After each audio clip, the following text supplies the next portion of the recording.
happen eventually. 하나님의 오늘 우리에게 주신 말씀은 디모데전서 4장 1절에서 5절까지 말씀입니다. 그러나 성령이 밝히 말씀하시기를 후일에 어떤 사람들이 믿음에서 떠나 미혹하는 영과 귀신의 가르침을 따르리라 하셨으니 자기 양심의 화인을 맞아 외식함으로 거짓말하는 자들이라. 혼인을 금하고 어떤 음식물은 먹지 말라고 할 터이나 음식물은 하느님이 지으신 바 믿는 자들과 진리를 아는 자들이 감사함으로 받을 것이니라. 하느님께서 지으신 모든 것이 선하매 감사함으로 받으면 버릴 것이 없나니 하느님의 말씀과 기도로 거룩하여 지미니라. 아멘. 아멘. 자리에 앉으시 바랍니다. 일반적으로 바울 서신은 두 부분으로 나뉘어지죠. 대부분 바울 서신을 우리가 읽다 보면 앞부분, 전반부와 후반부로 이렇게 구분이 되는데요. 전반부는 교리적인 설명, 그리고 후반부는 삶의 구체적인 적용이 일반적인 내용입니다. 디모데전서의 경우는 1장부터 3장이 전반부에 해당되는데 목회자의 직무에 대한 본질을 다룬다면 그 디모데전서 후반부의 내용은 그 직무를 수행하는 목회자의 자세에 대해서 주로 다룬다라고 말할 수 있습니다. 다루는 주제는 모두 목회 직무에 대한 것인데 후반부는 그 직무를 다루는 목회자 자신에게 맞춰져 있다라는 것이죠. 저희가 앞선 3장에서 감독과 집사의 자격에 대해서 말했습니다. 그리고 후반부 14, 15, 16절 후반부에서는 경건의 비밀이라는 주제로 이야기를 했는데요. 3장 15절에서 바울은 디모데에게 교회, 이 집은 살아계신 하나님의 집이요 진리의 기둥과 터다라고 선언하고 16절에서 이어서 크고 위대한 경건의 비밀을 설명하면서 복음의 핵심을 간략하게 정리했습니다. 이것은 육신으로 나신 바 되시고 성육신에 대한 이야기라고 말씀드렸고요.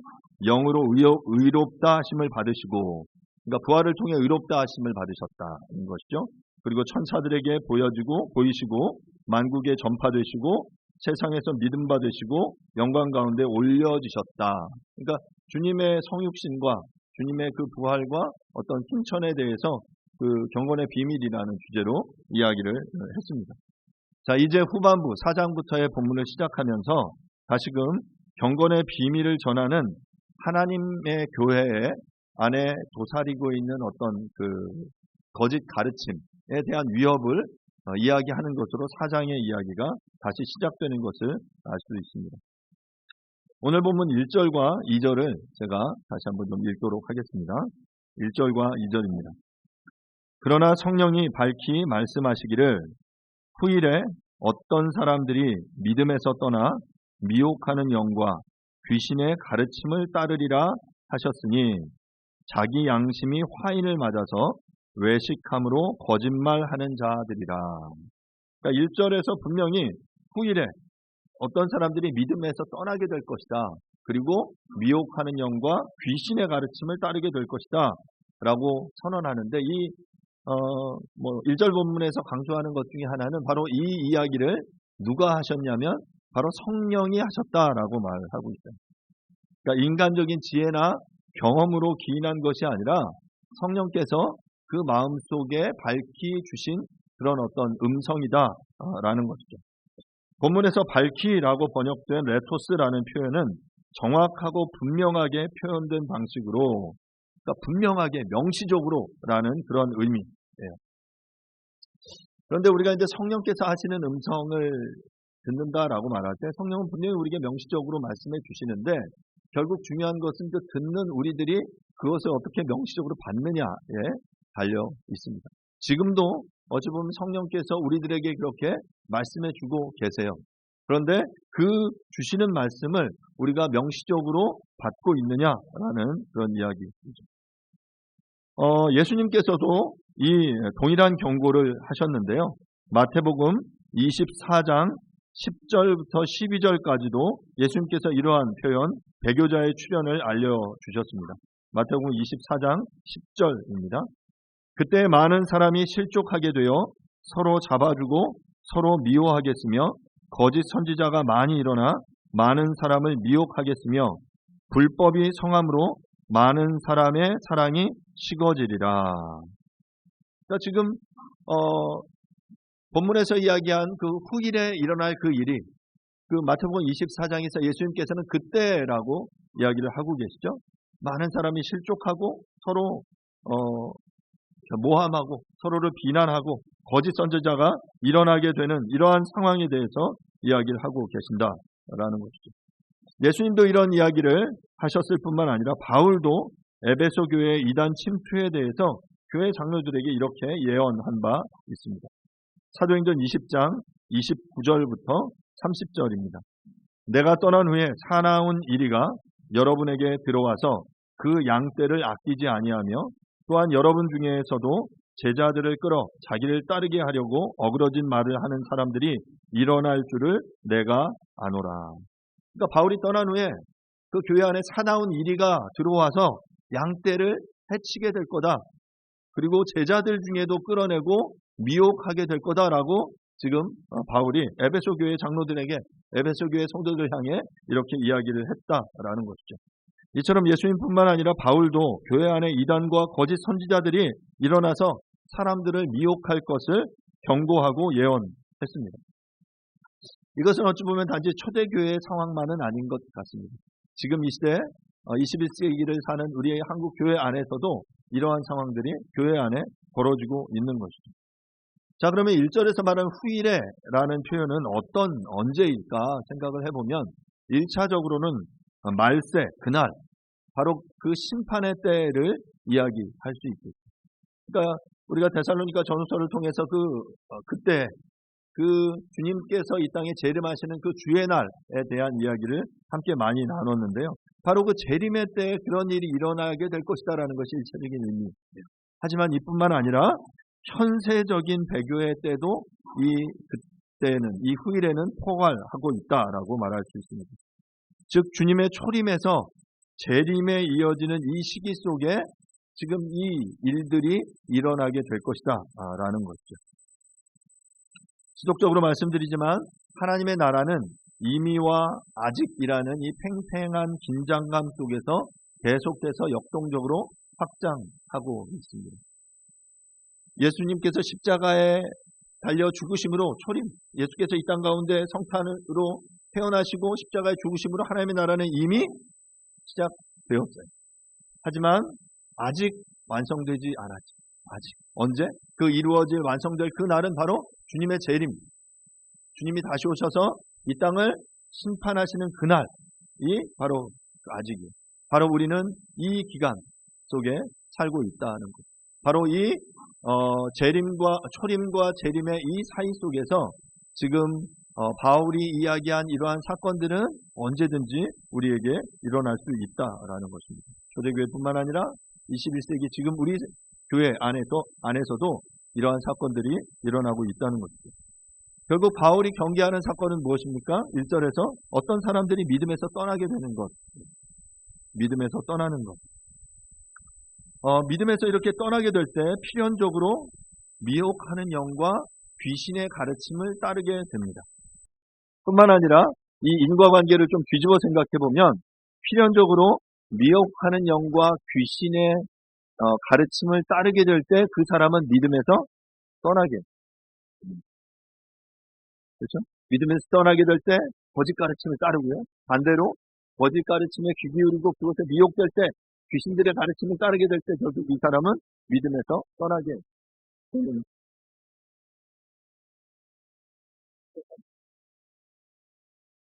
하지만 어떤 사람은 미혹되고 믿기에 될 수 있다라는 사실.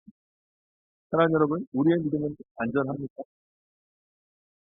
신앙을 지키고 믿음을 온전히 지키는 것이 우리들에게는 아무런 문제가 없습니까? 하나님을 예배하고 말씀을 가까이 하는 것이 우리의 신앙의 핵심이요. 우리가 믿고 나아가고 우리의 믿음인데 이러한 핵심적인 신앙 생활을 우리는 잘 해가고 어쩌면 우리가 그렇게 핵심적인 우리의 이 신앙 생활을 소홀히 할 때 결국 믿음의 위기는 이루어지지 않습니다. 미혹되는 자들의 그 미혹에 우리는 쉽게 넘어갈 수 있게 되는 것입니다. 여기에 등장하는 미혹하는 영이나 뜻은 시간의 기대를 바뀌고 하나님과는 비교할 수 없지만 인간보다는 지혜와 능력이 뛰어난 것이고 그들의 목적은 사람들의 그릇된 길로 이끌어가는 것. 사람들을 그릇된 길로 이끌어서 어찌 보면 이 구원의 반열에서 구원의 자리에서 이탈하도록 만드는 것이 그들의 뜻, 목적이. 결국 바울은 교회 안에 믿는 이들 중에 믿음에서 떠나는 일이 바로 사단으로부터 비롯된 영적인 싸움이면 그리고 그 싸움이 우리의 교회 안에 끝없이 계속해서 일어나고 있음을 우리에게 경고하고 사랑하는 여러분, 우리의 개인의 삶 속에 혹시 이런 싸움은 지금 있지 않습니다. 믿음의 싸움들, 이 영적인 싸움. 나는 하나님께로 더 나아가기를 원하지만 나아가지 못하게 하는 어떠한 여러 많은 요소들이 우리의 발목을 붙잡고 있지는 않습니까? 그러면서 결국 우리의 발걸음들이 점점 좀 믿음으로부터 멀어지고 있지는 않습니다. 바라기는 새로운 2023년 올 한 해 우리의 발걸음이 이 믿음의 정주 속에 더욱더 하나님 향해 가까이 한 걸음 한 걸음 나아갈 수 있게 되기를 원합니다. 그리고 그 믿음의 싸움은 믿음의 그 정주는 결국 혼자 걷는 정주가 아닙니다. 그러니까 함께 달려 홀로 갈 때는 외롭고 길을 잃게 됩니다. 하지만 함께 뛸 때 우리 여러분들 마라톤이나 운동하다 보면 이제 페이스메이커들이 있거든요. 어떤 그 때를 맞춰서 그 페이스를 맞춰주는 사람, 저 사람을 따라가면 나는 이 레이스에서 뭐 몇 분째 안에 듣기라고 그 페이스를 맞춰주는 그 사람들이 있거든요. 우리가 신앙의 공동체 안에서 우리의 페이스를 바라보면서 저 사람을 나의 신앙의 모델로 삼아서 믿음에서 떨어지지 않고 믿음에서 떠나지 않고 미혹된 자리에 서지 않고 주물서 하면서 여러분들이 한 걸음 한 걸음 더 달려가는 올 새로운 한 해 될 수 있기를 간절히 바랍니다. 본문 2절은 이렇게 믿음에서 떠난 이들은 자기 양심의 화인을 맞아서 외식함으로 거짓말하는 자들이다라고. 여기 본문에서 화인 맞아서라는 표현이 있는데요. 케카우스 페리아스메논이라는 좀 어려운 단어. 근데 이 화인 맞다라는 표현은 불사르다, 뜨겁게 하다라는 이 단어에서 표현된 그런 표현인데 시뻘겋게 불에 단 인구로 낙인을 찍다라는 뜻입니다. 원래 불에 그슬리다라는 의미인데 여기서 감정을 느끼지 못하거나 반응이 없고 냉담하다라는 뜻이 바로 화인 맞다라는 그런 의미입니다. 영어를 보면 fear라고 해요. 여러분 요즘 캠핑에 대한 프로그램들 나오는데 이 fear라는 단어를 아마 들어보셨을 거예요. 그러니까 고기를 육즙이 나오지 않도록 강한 불에서 단시간에 굽는 것을 fearing 한다라고 이야기를 하고 있습니다. 그런 유튜브나 이런 영상들을 보면 쏘은 고기를 불에 fearing 하는 굽는 거예요. 그러면 어떻게 되냐면 그 안에 육즙이 새어나가지 않고 뭐라고 했어요? 스테이크 구워지는 데서는 보통 이제 레어나 미디움 레어 형태의 그런 상태를 유지하려면 이런 시어링을 해야 구워서 그 육즙이 새어나가지 않도록 만드는 그러한 상태. 그런데 이것이 양심과 관련돼서 사용될 때는 마치 이제 불에 이렇게 낙인 찍혀져서 그 양심이 제대로 작동하지 않는 상태를 의미하는 겁니다. 양심이 뜨거운 불을 받아서 딱딱해진 상태, 양심이 제대로 작동하지 않는 그러한 상태를 바로 양심에 화인 맞았다라고 말하는 겁니다. 불에 시뻘겋게 단 인두로 낙인을 찍으면 지워지지 않는 흔적이 생기고 이는 시간이 지남에 따라 딱딱해지고 무뎌지고 그래서 무감각하게 되는 겁니다. 여기서 양심의 화인을 맞은 이들은 결국 믿음에서 떠나 미혹하는 영과 귀신의 가르침을 따르는 이들로 이들은 거짓 교사들에게 사단이 자신의 소유라고 인을 친 것입니다. 그러한 이들은 양심이 제대로 작동하지 않습니다. 그리고 본문은 뭐라고 이야기하냐면 결국 이러한 이들이 거짓말하는, 외식함으로 거짓말하게 된다라고 말하고 있습니다. 바울은 예수 그리스도의 흔적을 자신의 몸에 가졌습니다. 그런데 오늘 본문에서 믿음에 떠난 이들은 사단의 표식을 자신의 몸에 지니고 도덕적인 불감증에 빠져버렸다라는 것. 결국 이렇게 사단의 하수인이 되어서 믿음에서 떠나서 이 사단의 그 가르침을 따르는 이들의 상태는 결국 그들의 삶이 외식함으로 거짓말하는 자들이 된다라고 말하고 있습니다. 외식이다라는 이 표현은 우리가 잘 알고 있는데, 외식하다, 히포크리시스라는 표현인데, 배우예요. 가면을 쓴 배우. 그래서 실제로는 그렇지 않지만 마치 그런 것처럼 행동하는 그러한 상태. 바로 그것이 외식. 마치 배우가 분장하고 연기하듯이 자신의 원래 정체를 숨김으로 상대방으로 하여금 그릇된 판단을 하게 하는 것이 바로 외식인데, 바로 이 외식함으로 마치 자기를 그렇지 않은 걸 알면서도 그들에게 거짓말하는 그러한 모습이 바로 이 사단에 따르는 이들의 모습이다라고 말하고 있습니다. 그러니까 지금 교회 안에, 이 당시에 교회 안에 그런 거짓말하는 이들이 있다라고 바울이 말합니다. 그러면서 그들이 가르치는 그런 메시지가 어떤 내용이었냐면 바로 3절인데요. 3절을 제가 읽겠습니다. 혼인을 금하고 어떤 음식물은 먹지 말라고 할 터이나 음식물은 하나님이 지으신 바니 믿는 자들과 진리를 아는 자들이 감사함으로 받을 것입니다. 그들이 금하는 내용, 그들이 가르치는 그 외식함으로 거짓말하는 내용이 첫 번째 뭐였냐면 혼인에 대한 것, 성적인 부분에 대한 내용이었고요. 두 번째는 음식에 대한 내용이었습니다. 그들은 결혼하지 말라고, 그리고 남녀 간의 섹스를 악마화하는 그런 가르침을 가르쳤어요. 그리고 어떤 음식물은 먹지 말라고 그들은 가르쳤습니다. 또 어떤 의미에서 보면 인간에게서 가장 기본적인 이 성욕과 그 어떤 식욕에 있어서 그들은 지금 무언가 잘못된 가르침을 전하고 있는 것.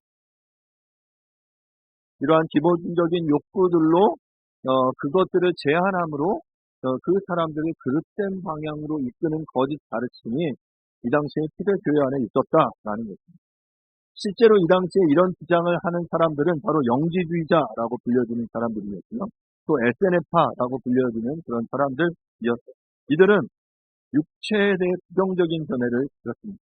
그래서 육체를 영혼의 감옥이라고 여겼어요. 그래서 육체가 영혼의 영적인 풍부에 방해가 되기 때문에 금욕을 통해 육체를 학대. 그래서 그들은 이런 성적인 것을 삼가하게 했고 어떤 음식을 먹는 것을 식탐을 굉장히 큰 죄로 여겼어요. 그래서 이러한 그 극단적인 금욕주의의 형태는 이렇게 가르침이 양극으로 이제 갈리게 되는데 한쪽은 극단적인 말한 대로 금욕주의, 그래서 어떤 성적인 관계를 갖지 말도록, 그래서 혼인을 금하는 그런 형태로 나아가게 됐고요. 반대의 극단은 극단적인 방종으로 육체의 쾌락을 편닉하는 것으로 이렇게 나뉘어지게 되는 이러한 가르침은 옳지 않아요. 바울은 이것에 대해서 뭐라고 이야기하고 있냐면 극단적인 이러한 금욕주의자들의 주장에 대해서 바울은 음식물은 하나님이 지으신 바니 감사함으로 받아라라고 명하고 있습니다. 지으신 바다라고 표현된 이 표현은 액티센이라는 표현인데요. 창조하다라는 의미의 크티조라는 단어의 부정과거 수동태 표현이에요. 부정과거 능동태 표현인데요. 바울이 거짓 교훈을 판단하는 중요한 신학적인 기준으로 바로 이 창조 섭리, 창조 교리를 들고 있는 거죠. 하나님이 지으신 것이기에 이것은 모두 다 선하다라고 말하고 있는 거예요. 바울의 신학을 이해하는 데 있어서 우리는 이제 바울의 어떤 구원론에 대해서 바울이 펼치는 이 어떤 이신칭의에 대한 이야기에 초점을 맞추지만 바울은 이 구원론에 관한 내용뿐만 아니라 훨씬 더 스케일이 넓은 그런 어떤 신학을 우리에게 말해줍니다. 그 중에 하나 중요한 부분이 창조에 대한 그의 설명입니다. 골로새서 1장 16절은 이렇게 말하고 있습니다. 만물이 그에게서 창조되되 하늘과 땅에서 보이는 것들과 보이지 않는 것들과 혹은 왕권들이나 주권들이나 통치자들이나 권세들이나 만물이 다 그로 말미암고 그를 위하여 창조되었고. 바울은 이 기독론을 설명하면서 만물이 그리스도로부터 창조되었고 또 그분을 위하여 창조되었다라고 설명하고 있어요. 이처럼 창조에 대한 올바른 인식과 올바른 고백은 우리의 신앙의 출발점이다라고 말해도 과언이 아닙니다. 그 창조의 관점에서, 왜냐하면 하나님이 지으신 바이기 때문에 우리가 그것들을 믿음으로 받아라라고 말하고 있다는 것입니다. 앞서 바울은 이미 혼인의 문제를 다루었습니다. 디모데전서 2장과 3장의 표현에 보면 바울은 이미 한 아내의 남편 된 자들로 감독과 집사의 어떤 조건 중에 그 가정의 남편됨을 강조했어요. 그래서 하나님의 남편으로서의 그 역할을 잘 감당할 것을, 또 아이들을 잘 다스리는 부모로서의 역할을 잘 감당할 것을 이야기하면서 있던 어떤 혼인이, 그리고 결혼 관계 속에서의 이 내용이 그의 신앙에 있어서 아주 중요한 부분임을 이미 강조한 바 있습니다. 가정을 이루고 그 가정 안에서 하나님의 나라를 이루는 것은 무엇보다 중요한 일상인 것이죠. 그런데 이러한 일상의 중요한 부분을 금하는 것은 우리를 잘못된 방향으로 이끌어 간다. 우리가 함께 찬양한 것처럼 우리의 삶이 예배가 되는, 예배가 곧 우리의 삶이 되어지는 그런 어떤 우리의 신앙의 일상성을 외면하는 신학은, 그런 가르침은 우리를 잘못된 기형적인 신앙으로 이끌어 갑니다. 바로 이 초대교회의 이러한 가르침, 혼인을 금하고 음식물을 금하는 어떠한 이러한 형태의 가르침은 바로 이러한 일상성을 파괴하는 그런 굉장히 기형적인 가르침이다라고 말할 수 있는 것이죠. 혹시나 우리 주위에 이런 형태의 신앙을 강조하거나 강요하는 이들이 있다면 그러한 가르침은 여러분들 의심해 보세요. 질문해야 돼요. 그 가르침에 그런 적용을 하는 이유가 대체 무엇인지 우리가 물어야 합니다. 왜냐하면 하나님은 우리의 일상과 우리의 삶이 하나님 앞에서 아름답게 거룩하여지기를 원하시는 분이시기 때문에 그렇습니다. 찬양한 대로 우리의 삶이 예배가 되고 우리의 예배가 우리의 삶이 되어지는 그러한 삶이 하나님이 원하시는 삶이다라는 것이죠. 자, 그러면 누가 감히 감사함으로 받도록 창조하신 식물을 금할 수 있습니다. 그런 자는 단연코 하나님의 창조 섭리를 무시하는 것이고 도전하는 것입니다. 우리는 하나님께서 당신의 기쁘신 뜻대로 창조하셔서 우리에게 맡기신 것들을 감사함으로 받아야 하고 감사함으로 받을 수 있습니다. 여기서 믿는 바와 알고 알아야 하는 진리의 내용이 바로 무엇이냐면 바로 창조의 섭리예요. 창조 섭리는 뭐 좀 다른 표현으로 하면 하나님의 원래 계획, 우리를 향한 하나님의 오리지널 디자인, 그것들을 알아야 우리는 우리의 삶을 제대로 살아갈 수 있는 거죠. 여러분, 오리지널 디자인은 마치 설계도와 같습니다. 그리고 어찌 보면 사용 설명서하고 같아요. 어떤 제품이 있는데 제품을 사면 사용 설명서가 있죠. 처음에 어떻게 초기 세팅을 하고 어떤 조건에서 사용해야 이 제품이 가장 최고의 퍼포먼스를 낼 것인가를 가르쳐 주는 것이 그런 사용 설명서. 뭐 설계도도 마찬가지죠. 어떤 기준, 어떤 조건까지 이 어떤 건물이나 어떤 이런 제품이 견딜 수 있다. 그것을 넘어서면 파괴된다라는 것을 설명해 주는 것이 그 설계도고 제품 설명서인데, 하나님께서 우리를 향해서 이 창조 섭리를 통해서 우리에게 보여주신 것이 하나님의 원래 그 계획, 우리 인간을 향한 하나님의 오리지널 그 디자인을 보여주셨는데 그것들을 우리가 얼마나 제대로 알고 있느냐, 하나님의 창조 섭리, 하나님의 뜻을 올바로 파악하고 있느냐, 나를 향한, 우리의 개인을 향한, 우리의 공동체를 향한, 이 시대를 향한, 이 땅의 하나님의 교회를 향한 하나님의 뜻을 알고 있느냐. 그리고 그러할 때 우리가 그 뜻을 알 때 비로소 하나님이 우리에게 주신 것을 감사함으로 받을 수 있게 되는 것. 이것이 바로 그 만물에 새겨진 하나님의 그 뜻을 알고 또 그것을 받고 살아가는 이 청지기로서의 우리 인간의 올바른 자세다라는 것을 반드시 기억할 수 있기를 바랍니다.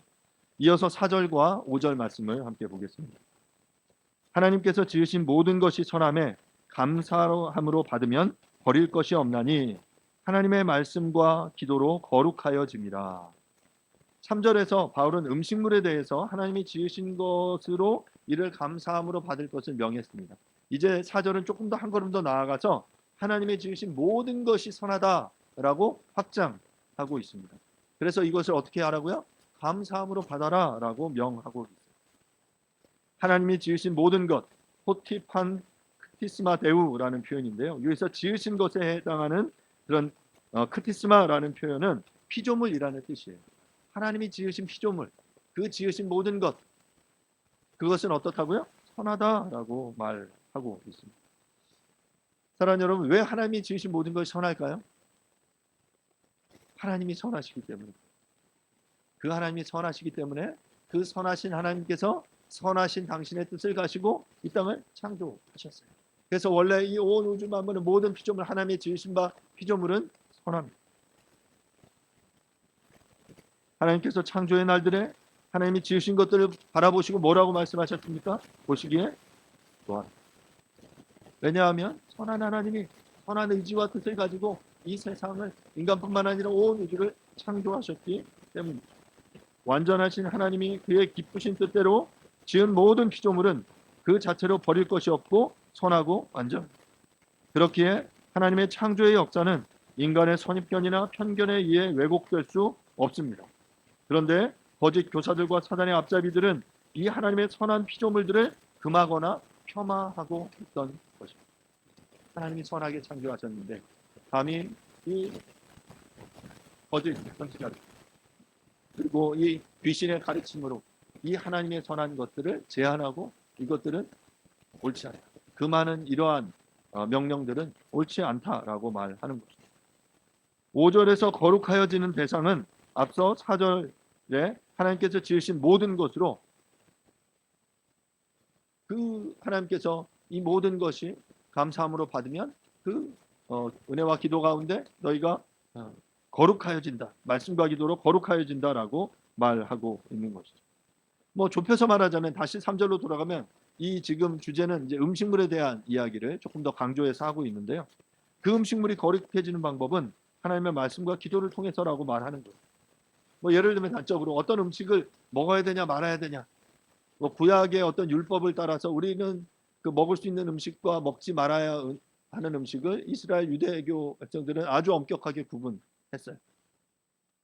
그런 의미에서 보면 우리는 돼지고기도 먹어서도 안 되고 비닐 달린 그런 물고기들이나 장어나 뭐 이런 형태의 음식물도 먹어서 안 돼요. 여러분 선지 해장국에 선지 먹으면 안 됩니다. 왜냐하면 피의 생명이 있기 때문에. 그래서 구약의 이런 율법대로 보면 우리에게는 먹을 수 없는 음식물이 너무 많아요. 그런데 여러분은 어떠세요? 그것들을 안 먹으십니까? 먹죠. 그러니까 몰라서 먹기도 하지만 여러분 우리가 알아도 이것이 하나님 앞에 선하신 것이고 또한 구약의 그런 율법들이 그런 제사법이나 그 의식법에 있어서 많은 부분들이 그리스도께서 오심으로 다 새롭게 규정되었기 때문에 그래요. 구약의 이러한 율법들 그들을 제한하던 그 율법의 많은 요소들이 이제 폐하여졌고 그리스도께서 다시 오심으로 이제 새로운 시대에 새로운 율법을 우리에게 보여주셨기 때문에 우리가 더 이상 이 구약의 율법에 제한받지 않는 삶을 살 수 있다라는 것이죠. 음식물을 먹으면서 구약의 율법에 매인 사람들은 이거 먹어도 되나 안 되나 그래서 막 눈치 보면서 몰래 죄책감에 먹을 수 있어요. 하지만 그렇지 않다는 거죠. 우리가 그것 안에 이 본문의 말씀대로 보면 말씀과 기도로 거룩해질 수 있다는 거예요. 이 표현은 말씀과 기도로 거룩해진다라는 것은 하나님께서는 객관적인 진리의 말씀을 통해 모든 만물이 이미 선하다고 인정하셨고 이것을 받는 우리들은 이것을 기도를 통해 감사함으로 믿음으로 받아 사용할 수 있다라고 선언하는 것이에요. 존 스토트는 이것을 이렇게 말했습니다. 하나님의 창조의 말씀과 우리의 감사 기도는 우리로 하여금 그것을 사용할 수 있도록 거룩하게 한다. 그러니까 그 하나님의 창조의 말씀에 대한 올바른 이해가 있느냐? 그리고 그것을 향해 믿음으로 우리가 그것들을 기도하고 간구함으로 그것들을 받느냐? 그러면 그것은 이미 거룩하여진 것이고 우리는 그것은 주께로부터 주님께서 나에게 허락하신 것으로 내가 주장하며 내가 그것들을 먹고 이용하고 사용할 수 있다라는 것이죠. 거룩하여짐이라 하기야제타이라는 표현인데요. 하기야조, 거룩하게 하다, 성별하다라는 그런 표현이에요. 거룩함은 구약에서 계속해서 성경에서 계속해서 이야기하는 거룩함 뭐냐면 하나님 앞에 그 하나님께 거룩하게 구별하여 드리는 것이죠. 결국 이 거룩함은 거룩하지 않은 죄된 세속적인 이러한 것들과의 구별을 의미합니다. 그러니까 지금 기도와 말씀으로 그렇게 구별되고 성별될 수 있다라는 것을 우리에게 말해주고 있는 거예요. 성경은 지속적으로 그리스도인들로 하여금 그렇게 거룩해질 것을 요구합니다. 거룩해지기 위해서 어떻게 돼야 합니까? 부정한 것이 무엇인지 알아야 되겠죠. 그것과 구별되어야 하겠죠. 그것을 성별이라고 말해요. 거짓과 부정으로부터 구별되는 것. 그러면 우리가 어떻게 거룩해질 수 있을까? 어떻게 이 부정한 것들과로부터 성별, 분리되어지는 과정을 거칠 수 있을까 생각해 보면 오늘 15절 그 5절 말씀은 뭐라고 말하냐면 하나님의 말씀과 기도로 가능하다라고 말해요. 하나님의 말씀과 기도로. 여러분 말씀을 읽고 말씀을 연구하고 묵상함으로 하나님의 뜻이 무엇인지 아는 거예요. 하나님이 말씀하실 때 그 거룩하지 않은 것, 죄악된 것, 하나님이 원하시지 않는 것들이 무엇인지 말씀을 통해 우리는 깨닫게 되죠. 그리고 또한 우리는 기도함으로 그 하나님의 뜻에 합치된 삶을 선택하게 되는 거예요. 결국 거룩하여지는 삶을 살기 위해서는 우리는 이것들을 연습하고 노력해야 됩니다. 한순간 은혜 받았다고 거룩해지는 것 아닙니다. 그렇게 거룩해지는 건 뭐냐면 바로 그게 외식이에요. 거룩한 척 하는 거죠. 다 속일 수 있어요. 주변의 사람들도 속이고 교인들도 다 속일 수 있어요. 그런데 하나님은 속일 수 없죠. 또 어찌 보면 가장 가까운 가족들에게는 속일 수 없어요. 감독과 집사의 자격에 대해서 계속 이야기하면서 정말 그 가정 안에서 신실함을 추구할 것을 이야기했는데요. 바로 그것이 뭐냐면 외식할 수 없기 때문에 그래요. 겉에 나와서는 밖에 나와서 그 일주일에 한두 번 보는 사람들 앞에서는 우리가 거룩한 척 할 수 있지만 우리의 일상 모든 시간들을 함께 나누는 가장 가까운 그 사람들 앞에서 우리는 그렇게 외식할 수 없기 때문에 새로운 올해 2022년 새해에는 하나님 앞에 의지적으로 여러분의 시간들을 구별하여 드릴 수 있기를 바랍니다. 제자 훈련하면서 이런 그 제안들을 많이 했어요. 10 훈련을 시간을 가져라. 이 10이라는 건 물리적인 시간이기도 하지만 그러니까 아침에 10분, 점심에 10분, 저녁에 10분 의도적으로 시간을 떼서 하나님 앞에 기도하고 하나님의 말씀을 읽고 또 하나님 앞에 찬양하고 기도하는 그런 시간을 가지라는 거예요. 물리적으로 이걸 딱딱 떼서 10 정확히 맞추는 게 물론 쉽지 않겠지만 의지를 들여서 하나님 앞에 그렇게 시간을 드리는 거죠. 아침에 시간에 일어나서 우리가 하나님 앞에 하나님 오늘 하루도 나에게 이런 시간을 생명을 연장해 주셔서 감사합니다. 오늘 하루도 주님과 함께 동행하며 살게 해 주십시오. 내가 그리스도 안에서 얼마나 특별한 존재인지 그리스도 안에 얼마나 사랑받은 존재인지를 깨닫게 해주시고 내가 믿음의 공동체 안에 속해 있음을 깨닫게 하시고 그래서 이것들을 주장하며 내가 온전히 살 수 있게 해주십시오라고 기도하는 거죠. 그리고 말씀을 우리가 읽고 함께 하면서 하나님이 나에게 주시는 음성에 귀 기울이는 거예요. 그리고 또 주님께 그 말씀 속에 주신 것들을 내 삶 속에 살아내게 해주십시오라고 결단하며 기도하는 그 의지적인 시간들을 가질 때 결국 우리는 하나님 앞에 거룩한 가운데 한 걸음 한 걸음 더 나아가게 될 것입니다. 이제 2023년 새해가 밝았습니다. 새해는 무엇보다 하나님의 말씀과 기도로 거룩해지는 저와 여러분들이 될 수 있기를 간절히 바랍니다. 거짓 가르침을 따르지 않고 주께서 허락하신 것들을 기쁘게 감사함으로 받아 누리는 저와 여러분들이 모두 될 수 있기를 바랍니다. 새해를 시작하면서 우리 더 기쁨 교회가 다시금 우리의 이 중심 가치를 마음에 새기면서 나아갈 수 있기를 바라는데요. 우리가 지금 계속 그 옆에 플랜카드를 붙여 놨어요. 저 플랜카드에 써 있는 이 중심 가치가 우리의 교회가 지속적으로 추구하기를 바라는 방향이에요. 찾는 이 중심, 진실한 공동체, 균형 있는 성장, 안팎의 변혁, 소망하는 예배. 여러분 매번 예배 드리면서 저 중심 가치를 여러분들이 묵상하실 수 있기를 바라요. 저 뜻이 무엇인지, 저것이 요구하는 바가 무엇인지. 새해를 시작하면서 다시금 저 중심 가치에 대한 내용을 다시금 여러분들에게 강조함으로 오늘 말씀을 좀 마치려고 하는데요. 첫 번째, 우리가 찾는 이 중심이다라고 말씀드렸습니다. 찾는 이 말 그대로 불신자, 구도자라고 말할 수 있어요. 주님의 도를 아직 그 구원의 놀라운 하나님의 은혜를 누리지 못하고 알지 못하는 주변의 사람들을 우리는 찾는 이라고 부릅니다. 복음을 알지 못하지만 인생에 대해 진지한 질문을 던지며 답을 찾는 이들, 그리고 그 답을 찾아야 하는 이들을 우리는 찾는 이라고 부릅니다. 우리는 그들을 섬기는, 그들을 주님께로 인도하는 그러한 공동체가 될 것입니다. 여러분들도 한 해 우리의 주변에 이런 정말 주님의 이 구원의 은혜가 필요한 이들이 누구인지 관심 가져 보시고 그들 앞에 주님의 도를 전하는 여러분들이 될 수 있기를 바랍니다. 두 번째로 진실한 공동체라고 말했는데요. 이 진실한 공동체는 저는 어찌 보면 우리에게서 가장 중요한 부분이다라고 생각합니다. 하나님의 가족, 그리스도의 몸, 성령의 전이 교회다라고 말씀드렸죠. 바로 이런 교회는 하나님 앞에 반드시 진실한 공동체가 되어야 합니다. 이 진실한 공동체, 진실하기 위해서는 우리의 삶이 우리 가운데 투명하게 나뉘어지는 그런 공동체를 의미합니다. 하나님을 아버지로 모시고 머리 되신 그리스도의 다스림을 받는 관계, 공동체가 되어야 합니다. 우리 주변의 형제와 자매들이 느끼는 그 기쁨과 아픔과 고통과 그들의 탄식까지도 우리가 함께 나누면서 우리가 함께 하나님 앞에 나아가는 공동체다라고 말할 수 있죠. 그래서 여러분들이 그러려면 어떻게 해야 되냐면 우리가 투명하게 우리의 어떤 생각들을, 우리의 어떤 상황들을 함께 나눌 수 있어야 돼요. 물론 이렇게 나누는 것이 쉽지 않고 어려운 부분일 때가 많습니다.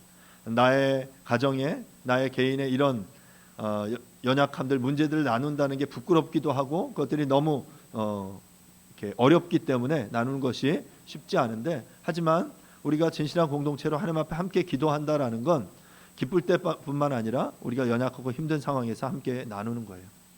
어쩌면 지난 한 주 보내면서 제가 이제 카톡창에 올린 내용들 중에 이렇게 그런 내용들이 많았어요. 어떤 가정이 이런 어려움들이 있고, 이렇게 아이들이 아프고, 누구는 이런 상황에 있고 하는 부분들, 또 그러면서 어떤 가정에는 하나님이 새 생명을 주셔서 감사하고, 또 누구는 코로나에도 걸리고 독감에도 걸리고 이런 상황들, 이런 것들이 어찌 보면 우리가 진실한 공동체로 나아가는 한 걸음 한 걸음이다라고 생각합니다. 이거는 누구만 알면 좋겠어. 물론 그런 상황들도 있겠죠. 우리가 너무 쉽게 모든 것들을 오픈하는 것도 건강한 건 아니에요. 성숙함에 맞춰서 우리가 나눠야 하지만 우리의 기도 제목들이 진실하게 함께 나눠지고 공유되고 함께 기도함으로 나아가는 그런 공동체, 저는 그러한 공동체를 꿈꿉니다. 여러분, 그러기 위해서 여러분들 삶들을 적극적으로 나눠 주세요. 문제들이 있을 때 오픈해 주시고, 또 기도를 요청해 주시고, 또 우리가 정말 그러한 내용을 들을 때 그냥 흘려보내지 마시고 정말 그걸 본 그 자리에서 기도하세요. 여러분의 10의 시간이 여러분을 향한 기도만이 아니라 공동체를 향한 우리의 형제 자매들을 위한 기도로 그 시간을 채워주세요. 그러면 반드시 여러분의 이 10의 시간은 그 10에 멈추지 않을 겁니다. 10, 20, 20으로 더 늘어가게 될 거예요. 하나님의 말씀을 읽고 서로를 위해 중보하고 나 자신을 돌아보며 기도하는 이 시간들이 하나님 앞에 더욱더 많아질 때 우리는 진실한 공동체, 하나님을 예배하는 거룩한 하나님의 백성들이 될 것입니다. 세 번째로 균형 있는 성장이라고 말씀드리고 싶습니다. 그리스도의 몸으로 우리는 계속해서 성장해야 합니다. 하나님과의 관계에서, 그리스도의 관계에서, 자신과의 관계에서, 이 교회 공동체 안의 관계에서, 세상 속의 관계에서, 세상 우리의 직장, 믿지 않는 여러 사람들과의 관계 속에서 우리는 계속해서 성장해 나아가야만 합니다. 매년 아이들의 키와 체중을 측정하죠. 중요한 것은 꾸준히 성장하는 겁니다. 성장이 멈추지 않는 거예요. 때로는 이렇게 많이 급격하게 성장할 수도 있지만, 급격하게 성장했다가 그 다음 성장이 멈춰지면 그게 더 문제일 수 있어요. 꾸준히 그 성장이 멈추지 않고 자라나는 것, 그것이 아이들에게 있어서 굉장히 중요한 부분인데 우리의 신앙도 마찬가지예요. 우리의 키와 몸 자라는 것뿐만 아니라 우리의 신앙의 지식이 신앙의 키가 계속해서 여러분 꾸준히 자라갈 수 있기를 간절히 바랍니다. 여러분 그러기 위해서 어떻게 해야 됩니까? 여러분 노력하셔야 돼요. 앞서 이야기 시간을 들여셔야 합니다. 하나님 안에서 풍성한 삶을 살아내는 것이 어떤 것인지, 성경이 말하는 삶의 가치, 삶의 그 목적, 인생을 향한 하나님의 그 뜻이 무엇인지를 우리는 배우고 이것을 삶으로 실천해 나아가야 합니다. 그래서 거듭 강조하지만 여러분들 제자 훈련을 받는 것, 말씀의 훈련을 받는 것에 여러분의 우선순위를 드리실 수 있기를 바라요. 제자 훈련이 어떤 다른 성경 공부와 뭐가 다르냐? 저는 감이 다르다라고 말씀드리고 싶어요. 제자 훈련이 그래서 뭔가 이제 되게 특별해 보이고 뭔가 어려워 보이지만 또 그런 것도 아니에요. 제자 훈련이 필요한 이유는 우리의 신앙생활 성경 공부가 우리의 삶을 변화시키도록 도와주기 위한 거예요.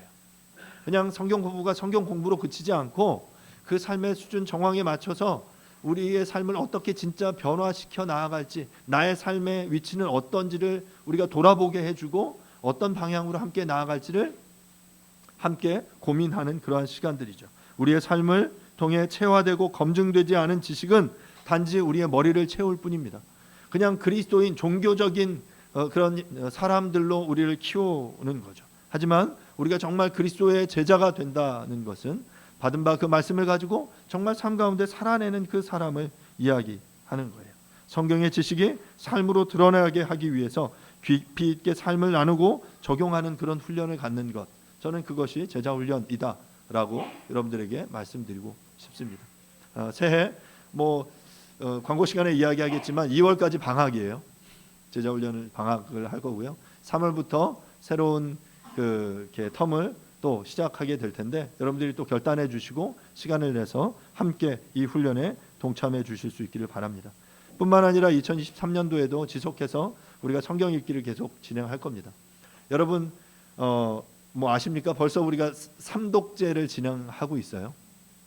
지금 저희가 그 공동체적 성경 읽기를 통해 매주 월화수목금 5일치의 성경을 제가 계속 올리는데 얼마나 여러분들이 계속 하시는지는 모르지만 그래도 꾸준히 그 성경을 들으시고 아니면 읽으시고 여러분들이 함께 해주세요. 올해 그 말에 시작하면서 저희가 이제 그 금요일 매주 함께 읽는 그 숫자가 53, 58 그렇게 끝나잖아요. 그러니까 지금 벌써 3회차로 넘어간 거예요. 아마 그게 끝나면 다음에는 이제 그 54, 59 이런 형태가 되겠죠. 그래서 4, 5년 하면 여러분들이 성경을 5번 이렇게 읽는 거예요. 저는 물론 그렇다고 해서 그냥 우리가 읽고 끝나는 것이 우리의 목적은 아닙니다. 하지만 기본적으로 우리의 시간을 채워야 된다라고 생각하거든요. 그래서 매 금요일 날 함께 이 말씀을 읽는 시간에 동참하시는데 또 더 많은 분들이 함께 이 말씀을 읽는 시간에 함께 나오셔서 함께 성경을 읽고 또한 그 읽은 내용들을 함께 나누고 또 우리의 기도 제목들을 나누고 함께 서로를 위해 또 교회를 위해 또 이 나라와 민족 세계를 위해 함께 기도하는 그런 시간들을 채워나갈 수 있기를 간절히 바랍니다. 그럴 때 우리 안에 균형 있는 성장이 더욱더 일어나게 될 줄로 믿습니다. 네 번째, 안팎의 변혁인데요. 어찌 보면 이 부분이 우리에게 있어서 좀 가장 부족한 부분이 아닌가라는 생각을 해보게 됩니다. 하나님 나라의 초대가 전도고 하나님 나라의 확장이 어찌 보면 사회 정의예요. 전도와 사회 정의는 이 복음적인 교회가 갖춰야 될 양날개입니다. 로잔 언약에서 그런 이야기를 이야기했어요. 복음 전도와 사회 정의를 함께 추구하는 것이 이 땅의 교회가 추구해야 될 어떤 이 두 개의 날개인 거죠. 온전한 비행을 하기 위해서 이 두 날개가 정상적으로 작동해야 합니다. 그러기 위해서 교회가 개혁되고 교회가 세상의 개혁의 주체가 되는 것, 그러기 위해서 우리가 해야 될 어떤 역할들을 계속해서 찾아 나가는 것, 우리의 숙제이고 우리가 이 부분들 계속해서 함께 고민해 나아가려고 합니다. 마지막으로 5번째, 소망하는 예배입니다. 결국 찾는 이 중심, 진실한 공동체, 균형 있는 성장, 안팎의 변혁을 통해서 우리가 추구하는 것은 소망하는 예배입니다. 개인적으로 공동체적으로 살아있는 깊은 예배를 드리면서 깨어진 세상 속에서 하나님 나라를 소망하는 그런 공동체를 이루어낼 수 있기를 간절히 바랍니다. 말씀을 마무리하겠습니다. 여러분, 오늘이 2023년 1월 1일입니다. 이미 새해가 시작되었습니다. 새해를 시작하시면서 어제 가족들과 어떤 시간들을 가지셨습니까? 저희 가족들은 어제 저녁에 11시 50분에 함께 성경 읽기를 함께 시작했어요. 성경을 막 읽다가 한 58분쯤 됐더니 막 한결이 한 소리가 시간을 보면서 몇 분 안 남았다고 막 그러는 거예요. 그래서 59분에 제가 성경 읽기를 함께 마치고 이제 기도를 마무리하는 기도를 하는데, 그래서 한 45초쯤에 59분 45초쯤에 시간을 맞추고 서로 함께 카운트다운을 하면서 새해를 맞았습니다. 그랬더니 한 소리는 새해를 시작하면서 반드시 해피 뉴 이어 하면서 가족들이 꼭 끌어안아야 된대요. 그래서 막 와서 막 끌어안고 막 뽀뽀를 하면서 한결이는 끝까지 막 뽀뽀를 이제 막 거부하다가 뺨에 뽀뽀하는 것으로 끝났는데, 새해를 그렇게 시작했습니다. 각자의 자리에서 새해가 시작됐습니다. 어찌 보면 어제와 다르지 않은 오늘의 시작이지만 또 어떤 의미에서 보면 굉장히 다른 의미의 새로운 하루의 시작이 우리에게 시작되었죠. 2023년 여러분들이 시작하시면서 하나님 앞에 기도하시면서 또 세운 여러 제목들이 있으리라고 생각이 돼요. 여러분들이 기도 제목 제출하라고 말씀드렸는데 혹시 안 하신 분들은 마무리해서 제출해 주시면 좋겠어요. 함께 우리가 그것들을 가지고 기도하려고 합니다. 같이 기도하면서 새해에는 정말 하나님과 동행하고 우리의 삶이 말씀과 기도로 풍성해지고 거룩하여지는 그러한 삶이 될 수 있기를 간절히 바랍니다. 오늘 함께 읽은 것처럼 여전히 2023년 우리의 한국교회, 아니 우리 교회 안에도 이 거짓 가르침과 우리를 미혹하는 어떤 이 귀신들의 가르침이 우리에게 있을 거예요.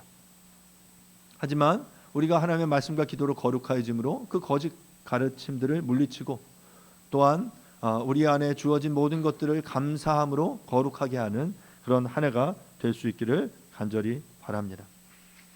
새해에는 하나님과 더욱더 가까워지기 위해 하나님과의 그 규칙적인 만남의 시간들을 갖기를 결단하시기를 바라고요. 그래서 오늘 5절에서 이야기한 것처럼 하나님의 말씀과 기도로 거룩해지는 저와 여러분들이 될 수 있기를 간절히 바랍니다. 오늘보다 내일, 이번 달보다 다음 달, 올해보다 내년이 더욱 주님을 닮아 거룩해지는 우리 모두가 될 수 있기를 간절히 바랍니다. 함께 이 시간 기도하겠습니다. 함께 기도할 때 하나님, 2023년을 다시금 하나님 앞에 시작합니다. 새로운 한 해 우리가 함께 이 말씀의 제목을 통해 나눈 것처럼 하나님의 말씀과 기도로 거룩해지는 우리 모두가 될 수 있도록 도와주십시오. 주님 은혜를 베풀어 주십시오라고 이 시간 조용하게 함께 잠시 기도하도록 하겠습니다. 기도하겠습니다. 하나님 아버지 은혜를 구합니다.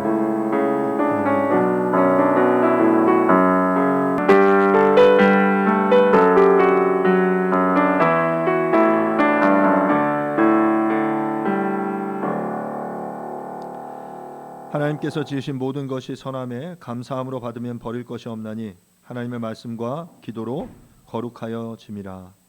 주님, 여전히 21세기 한국 교회 안에도 거짓 가르침을 전하는, 우리를 미혹하는 수많은 거짓 선생들이 있습니다.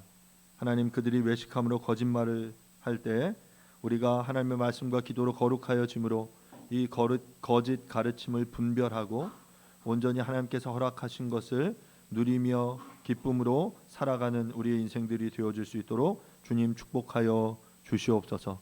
새로운 한 해가 밝았습니다.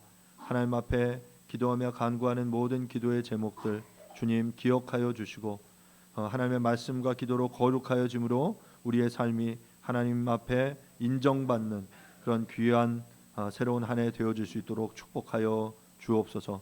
모든 것을 감사드립니다. 예수님의 이름으로 기도합니다. 아멘. Happen eventually.